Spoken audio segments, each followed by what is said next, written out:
일단 첫 번째 주제 저희 같이 얘기 나눠보도록 할게요. 이제 김경문 감독 어제 드디어 선임됐습니다. 이제 기자회견을 통해서 이제 한화의 감독으로 또 다시 돌아오게 됐는데요. 도쿄올림픽 이후에 야인으로 지냈었던 김경문 감독 다시 이제 감독으로 돌아오시게 됐습니다. 지난 2일 경기 종료 후 한화가 발표를 했죠. 제14대 감독에 김경문 감독을 선임했다고 공식 발표했습니다.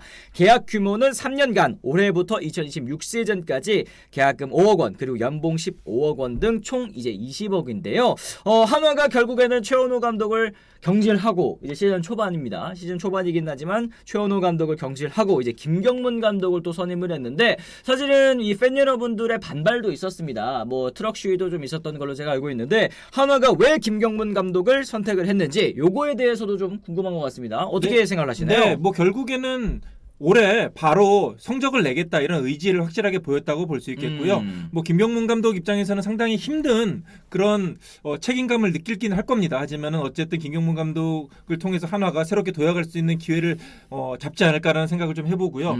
어쨌든 구단, 그러니까 특히 모기업이라고 봐야 되겠죠. 모기업에서 올해만큼은 더 이상 하위권 용납하지 않겠다. 이걸 강력한 의지를 보였다고 할 수 있겠습니다. 그렇습니다. 결국에는 이 김경문 감독은 굉장히 또 베테랑 감독이고, 그렇죠. 이 최원호 감독 같은 경우에는 이제 초보 감독이었던 만큼 이 경기 내적으로 이제 운영에 있어서 좀 차이가 있어야 될 것 같습니다. 왜냐하면 최원호 감독이 가장 많은 비판을 받았었던 부분 또 투수 교체라든지 아니 뭐 인게임 매니지먼트 뭐 이런 부분에 있어서 팬 여러분들 또 만족을 시켜드리지 못한 부분도 있는 것 같아요. 그 전력도 뭐 물론 아쉽기는 아쉬웠습니다만 그 전력 자체를 또 100% 못 쓰고 있다라는 얘기들을 가장 많이 하셨었거든요. 네, 그 아쉬웠던 점을 아쉬움이라고 지적됐던 부분을 채워줄 수 있다. 김경문 감독이 정말 백전노장 아니겠습니까? 수많은 크고 작은 경기를 치렀고 경험을 쌓았기 때문에 김경문 감독의 그 산전수전 다급한 경험이 이 하나에 부족했던 어떤 경기 운영 능력에서 좀 도움이 되지 않을까라는 생각을 했던 것으로 보입니다. 그래요. 결국에는 지금 뭐 채팅창에도 나오고 있습니다만 이제 사김 시대 한화이글스의 그 명장들이 있지 않습니까? 뭐 김응용 감독, 뭐 김성근 감독도 김인식 감독이 그 전에 계셨죠. 그리고 이제 어떻게 보면 4대 김 감독. 이게 네 번째 감독이 오게 됐는데 사실 지금 타이밍이 안 좋긴 안 좋아요. 김경문 감독이 시즌 중에 이 팀을 이어받는 것은 아무리 뭐 백전노장 베테랑 감독이라 하더라도 쉽진 않아요. 그렇죠. 사실은 1년 농사의 가장 중요한 것은 스프링 캠프에서 이루어지는 거거든요. 그 전에 뭐 시즌이 끝나고 이제 마무리 훈련부터 사실은 시작된다고 봐야 되는데 지금 그걸 제대로 하지 못하고 시즌 중반에 그것도 성적이 안 좋은 상황에서 지휘봉을 잡았고 게다가 지금 자신이 데리고 있는 코칭 스태프도 한 명도 못 데리고 있잖아요. 그렇죠. 일단은 기존 코칭 스태프와 함께 해야 되기 때문에 김경문 감독이라 하더라도 아무리 뭐 천하 베테랑이라 하더라도 쉽지 않은 그런 부분이면 틀림없다고 할 수 있겠습니다. 그렇습니다. 결국에는 이 한화 감독이 또 독이 든 성배라고 이제 얘기를 듣는 이유가 좀 있는 것 같아요. 이제 1999년 이후에 24년 동안 지금 한화 우승하지 못하고 있습니다. 내로라는 명장들 모셔왔습니다만 반등하지 못했고 김인식 감독 뭐 아까 말씀해 주셨죠. 김응용 감독 같은 경우에도 뭐 임기를 다 채우기는 했었지만 좋은 성적은 또 아니었고 그렇습니다. 김성근 감독이라든지 이런 분들도 결국에는 이제 불명예스럽게 퇴진을 했기 때문에 한화 사령탑 이후로는 그리고 이 세 분이 다시 프로로 이제 돌아오지 못했습니다. 김경문 감독 같은 경우에도 현장을 떠난 지 한 6년 만에 다시 이제 감독직을 또 맡게 됐는데 제가 뭐 비하인드 스토리를 또 들어보니까 사실은 이제 현장으로 돌아올 생각을 또 안 하고 계셨다고 하더라고요. 이제 그랬을 때 이제 그룹 픽이잖아요. 이제 VIP의 픽으로서 다시 이제 돌아오게 됐는데 김경문 감독의 통산 감독 행보 두산 감독 시절 8시즌 동안 6차례나 또 팀을 포스트 시즌에 진출시켰고요. 그중에 3차례는 또 한국 시리즈에 또 올라가기도 했었습니다. 2008년 베이징 올림픽 때 대한민국 야구 대표팀 국가대표를 또 맡아가지고 9전 전승으로 우선 금메달을 또 따냈고요. 그리고 2011년부터 18년 중반까지 1군 6시즌 중에 정규리그 준우승도 2차례, 총 4차례다 또 이제 가을 야구에 올리게 됐습니다. 그런데 이제 2011년에 열렸었던 이제 2020 도쿄 올림픽에서 4위 메달을 따내지 못하면서 이 지도력에 대한 또 의문이 있었습니다. 이제 또 현장 떠나간 지 오래되셔가지고 안 되겠구나라는 얘기들을 이제 팬분들도 그때 많이 하셨던 걸로 기억을 하고 그 다음에 이제 그 대표팀 선임 과정에 있어서도 과연 이 선수가 지금 최선이느냐라는 얘기들도 좀 많이 들었었던 것 같은데 지금 3년 만에 또 다시 현장으로 돌아올 수 있게 됐습니다. 그리고 도쿄 올림픽 이후에 3년이고 이 프로팀 기준으로 봤을 때 2018년 이후니까 2018년이 마지막이었죠. 그러면 6년 만입니다. 그렇습니다. 김경문 감독의 강점은요. 선수의 능력과 장단점을 보는 눈이 정확합니다. 그러니까 오랜 경험을 바탕으로 현장 감각 거기서 오는 어떻게 보면은 그 촉이 굉장히 좋은 거죠. 감이 굉장히 좋습니다. 특히 그런 현장에서의 어떤 감이라든지 이런 것을 통하기 위해서는 선수들을 그리고 팀 사정을 정확하게 파악하고 알아야 되거든요. 네. 두산에서는 선수도 두산에서 했었죠. 물론 오비 시절. 그리고 코치도 했었죠. 감독까지 했었죠. 그러니까 두산에서 모든 것을 속속들이 다 알고 있는 사람이 김경문 감독이었어요. NC도 마찬가지입니다. NC도 초대 감독이었잖아요. 그렇죠. 선수들이 자신이 다 끌어모으고 선수들을 키우고 훈련시키고 그거를 자신이 원하는 팀으로 한 방향으로 모든 코칭 스태프와 선수들이 갈 수가 있었어요. 두산과 NC 모두 마찬가지였고요. 그렇다 보니까 그런 경험과 지식을 바탕으로 어떤 강한 카리스마, 팀 장악을 확실하게 할 수 있었고 그것이 좋은 성적으로 이어질 수가 있었던 거죠. 물론 우승과는 좀 거리가 있었지만은 그런 면에서 한화는 이번에 맡게 된 한화는 과연 김경문 감독의 능력을 제대로 발휘할 수 있을까 이것에 대한 조금은 물음표가 붙어 있는 것이 사실입니다. 사실 선수에 대한 파악이 제대로 안 돼 있는 상황에서 지휘봉을 잡는 것은 맞는 얘기고요. 네. 게다가 또 최근에 어떤 프로야구 흐름과도 조금은 떨어져 있었고요. 물론 뭐 계속해서 메이저리그 코치 연수도 가고 뭐 여러 가지 형태로 공부를 했다고는 하지만은 아무래도 현장 감각이 좀 떨어질 수밖에 없는 것은 사실이거든요. 게다가 또 그때 김경문 감독이 한창 이 야구 지도자로서 주가를 높였던 때하고 지금은 또 전체적인 야구 흐름 자체가 달라졌어요. 그렇죠. 데이터가 더 중요해졌고 프런트의 역량이 더 강해졌고 여러 가지 면에서 김경문 감독이 한창 했던 시대와는 또 달라졌기 때문에 그런 부분, 그런 간극이라든지 그런 시차를 얼마나 잘 좁히느냐, 빨리 좁히고 김경문 감독 자신의 스타일로 팀을 다 휘어잡느냐가 굉장히 중요한 숙제라고 할 수 있겠습니다. 그렇습니다. 뭐 돌비수님께서 김경문 감독 다른 건 몰라도 야수 키우는 눈은 있기는 하다. 두산 가서 이종우, 고영민, 김현수, 손시현 또 중용을 했었고 또 NC 같은 경우에도 이제 나성범 선수를 또 이제 타자로 또 전환시켜가지고 또 좋은 커리어를 또 만들어낸 것도 기억이 나는데 여기에 근데 또 명과 암이 있는 거 아니겠습니까? 이제 투수 혹사 문제를 또 피할 수가 없다. 뭐 대표적으로 뭐 고창성 선수도 또 기억이 나고 그쵸? 그 킬라인이라고 있지 않았습니까? 두산 시절 때 그때 그 선수들도 굉장히 또 많이 등판을 하다 보니까 결국에는 이제 뭐 탈이 나기는 선수들도 굉장히 많았었다라는 거. 결국에는 근데 그건 성적을 낼 수 있는 상황이 바탕이 됐을 때 또 이렇게 혹사도 나왔었던 것 같은데 그렇습니다. 지금은 또 사실 그때랑 차이가 많이 납니다. 그렇습니다. 성적을 내기 위해서는 당연히 좋은 선수들, 컨디션이 좋은 선수들, 그리고 구위가 좋은 선수들을 내보내는 것은 당연하죠. 그건 어느 정도는 어쩔 수 없는 부분이 있다고 생각을 해요. 우리나라가 그만큼 선수층이 두텁지 못하고 그런 부분이 있기 때문에 그런 부분에 있어서는 김경문 감독도 어찌 보면은 결과를 내야 되기 때문에 뭐 결과 안 내면 감독 잘리는 거 아니겠습니까? 최원호 감독도 마찬가지고 그렇기 때문에 그런 부분은 어쩔 수 없는 거고 명과 암이 분명히 있는 거고요. 그게 이제 강점인 거죠.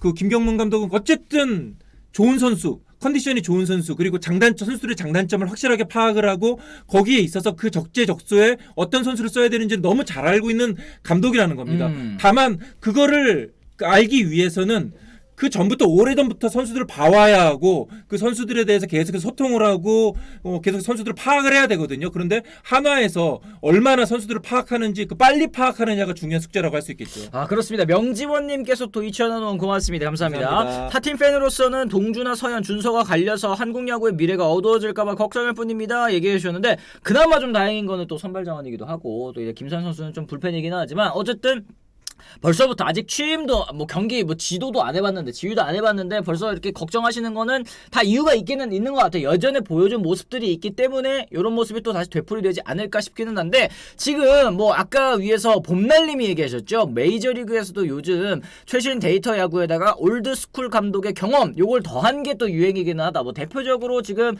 브루스 보치 감독 지난해 그렇죠. 이제 텍사스 레인저스를 또 우승시켰잖아요. 뭐 물론 보치 감독 같은 경우는 샌프란시스코 때도 마찬가지였지만 이런 데이터에도 좀 밝은 올드스쿨 또 덕장형 감독들이 다시 또 현장으로 돌아와서 좋은 모습 보여주는 케이스들도 있는데 김경문 감독도 이렇게 달라진 모습을 한화에서 보여줄 수 있느냐 없느냐가 굉장히 또 키포인트일 것 같아요. 아까 기자님께서도 말씀하셨지만 사실 NC 시절 때는 제가 또 이제 듣기로도 당장 현장에서 데이터 활용이라든지 이런 부분에서 좀 간극이 있었다라는 얘기를 들었어요. 데이터팀 사실 NC 데이터팀이 얼마나 또 훌륭합니까? 그런데 그게 이제 현장으로 전해졌을 때 이게 과연 얼마나 활용이 되었는지에 대한 의문은 있어 왔었는데 그게 또 이제 이 바뀌고 김경문 감독에서 또 후임 감독으로 바뀌면서 NC라는 팀이 이제 데이터를 잘 활용하는 팀을 또 거듭이 났었거든요. 그렇습니다. 하나도 근데 지금 사실 데이터팀 굉장히 또 훌륭합니다. 이런 부분도 어떻게 적용이 될까요? 네, 김경문 감독도 근데 이 야인으로 있는 동안에 그냥 가만히 있었던 것은 아니고요.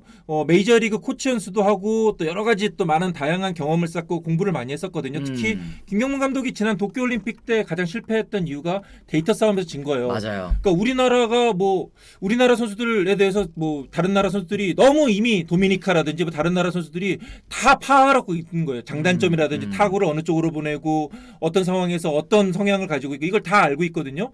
그 김경문 감독이 그때 도쿄올림픽을 치르고 나서 너무 이제 자기가 올드스쿨에 그런 의존을 했구나. 그런 것을 많이 느꼈다고 합니다. 그래가지고 본인 스스로도 물론 자신만의 방법으로 어떤 새로운 야구의 패턴에 대해서 흐름에 대해서 공부하기 위해서 많이 노력을 했다고 하니까요. 좀 달라진 김경문 감독을 또 볼 수 있지 않을까라는 기대도 좀 해봅니다. 아, 그렇습니다. 결국에는 또 이제 말씀하신 것처럼 이 김경문 감독이 이 한화 이글스, 사실 한화라는 팀이 또 요즘에 많은 팬분들이 말씀하시는 게 어느 정도 좀 그래도 카리스마가 있는 감독이 들어와야, 또 커리어가 좀 있는 감독이 들어와야 안 하는 선수들도 좀 한다, 이런 얘기들을 팬 여러분들께서 많이 하셨거든요. 분위기 잡아주는 데에도 또 김경문 감독이 어떤 역할을 할지도 궁금합니다. 네, 한화는 좀 예전부터 뭔가 좀 자유분방해야 되나? 아니면 뭐 좀 그렇죠. 예. 문화가 좀 잘 형성되어 있지 않다는 얘기. 문화가 네. 어떤 리더가 좀 확실히 눈에 띄지 않았어요. 그 전에 물론 뭐 고참들은 있었지만은 고참들이 팀을 후배들을 이끌어주는 그런 문화를 만들지는 못하고 좀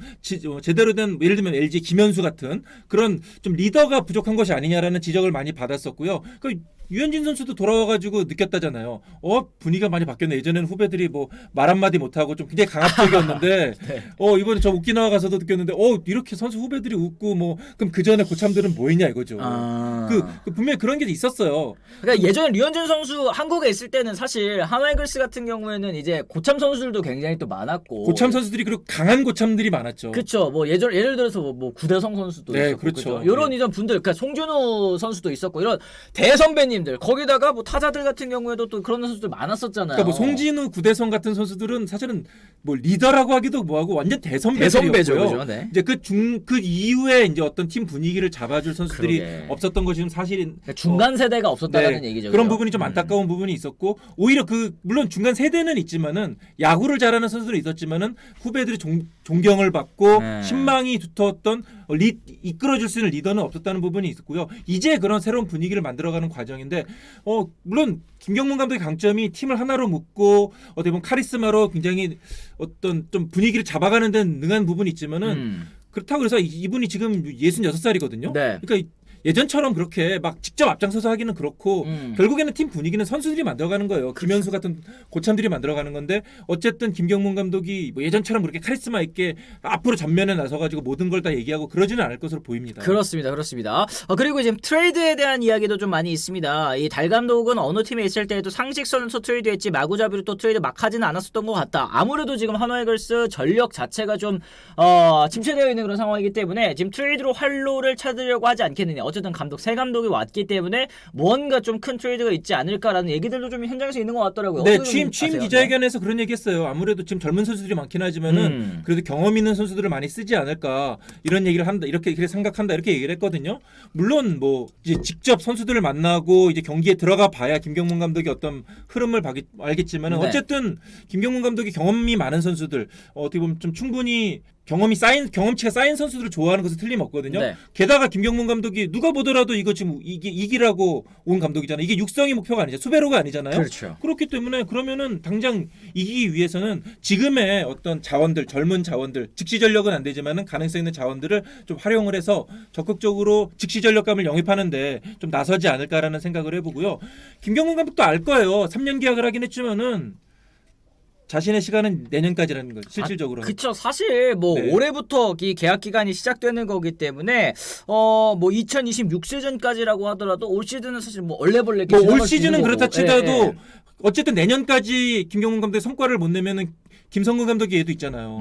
그러니까 본인이 알 거예요. 그러면은 정말 적극적으로 성적을 내기 위해서 자신이 할 수 있는 모든 것을 다 할 겁니다. 그렇습니다. 결국에는 이제 김경문 감독 진짜 뭐 KBO 리그를 대표하는 명장이긴 했습니다만 아직까지 풀지 못한 한이 한 가지 있습니다. 바로 KBO 리그 우승, 그러니까 한국 시리즈 우승을 하지 못했다라는 점인데 공교롭게도 하나 역시 또 이제 1999년 마지막 우승이 굉장히 또 오래됐습니다. 이제 그렇기 때문에 김경문 감독과 그리고 또 한화 이글스가 동시에 이 한을 풀 수 있을지 사실 이 김경문 감독이 현장에 이제 돌아오면서 많이 소환되는 게 오히려 연대엽 감독의 케이스더라고요. 이제 지난해였죠. 이제 LG 트윈스 감독으로 이제 선임됐을 때 많은 분들께서 또 우려하셨었던 것 같습니다. 그렇죠. 뭐 김경문 아니죠.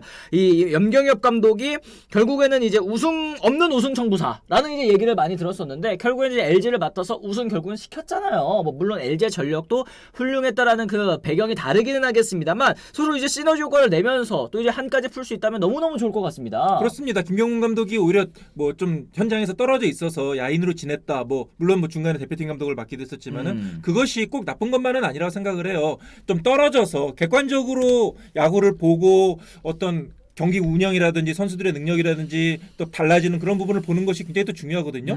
김태형 감독도 1년 해설을 하면서 굉장히 많은 것을 느꼈다고 하지 않았습니까? 네. 내가 그동안 해왔던 것이 다 전부는 아니구나라는 걸 느꼈다고 하지 않았습니까? 그만큼 그러니까 그게 뭐 야인 기간이 좀 길었던 것은 사실이긴 합니다만은 그래도 김경문 감독이 좀 떠나서 이 야구를 봤던 그 시간이 굉장히 전혀 헛되지는 않았다는 생각을 합니다. 아 그렇습니다. 아드리엔느님 결국 명장을 만드는 건 선수들의 플레이가 아닌가 싶다 이렇게 얘기를 하셨습니다. 뭐 감독의 역할 뭐 요즘에는 그렇게 크지 않다라는 얘기들도 많이 있지 않습니까? 뭐 한 시즌에 감독이 미치는 영향, 뭐 경기 수는 뭐 5경기 정도, 그럼요. 네, 뭐 네. 그정 얼마 안 된다는 얘기들도 많지만 결국에는 이거는 보이지 않는 부분에서의 감독의 영향력은 또 어느 정도 좀 무시하는 것 같아요. 그러니까 감독이 어떻게 분위기를 이끌어 가는지도 굉장히 중요하지 않겠습니까? 그렇습니다. 지금은 이제 감독의 역할이 그냥 분위기를 딱 잡고 중심을 잡아주는 거예요. 이게 선수도 일일이 다 가르치고 뭐 어떤 기술적인 부분을 지적하고 뭐 내가 앞에 나가가지고 미팅하는데 앞에 가가지고 소리 지르고 욕하고 그런다 그래가지고 뭐 그런 게 요즘엔 감독이 아니고요. 매니저잖아요, 매니저. 그렇습니다. 매니저입니다. 그러니까 예전에는 흔히 얘기하기를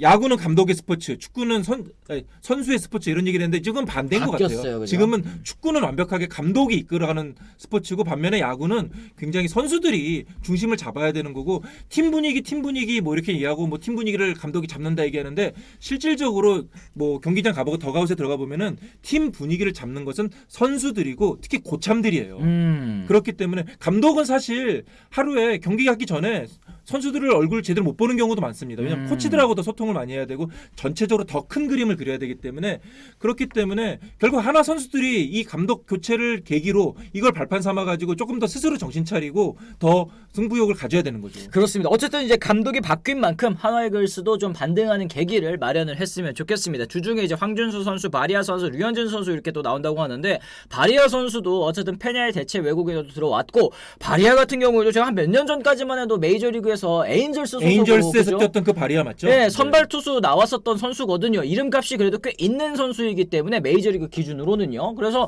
요 선수도 어떤 모습을 보여주느냐에 따라서 한화가 또 성적 반등 이뤄낼 수 있을 것 같다라는 기대감도 또 드는 것 같습니다. 풀타임 선발로 또 뭐 뛰었던 선수니까요. 뭐 한화에서 충분히 좋은 활약 펼치지 않을까 생각합니다. 그렇습니다. 여러분들께서도 많은 의견 있으실 것 같습니다. 댓글을 통해서 남겨주시면 또 좋을 것 같네요.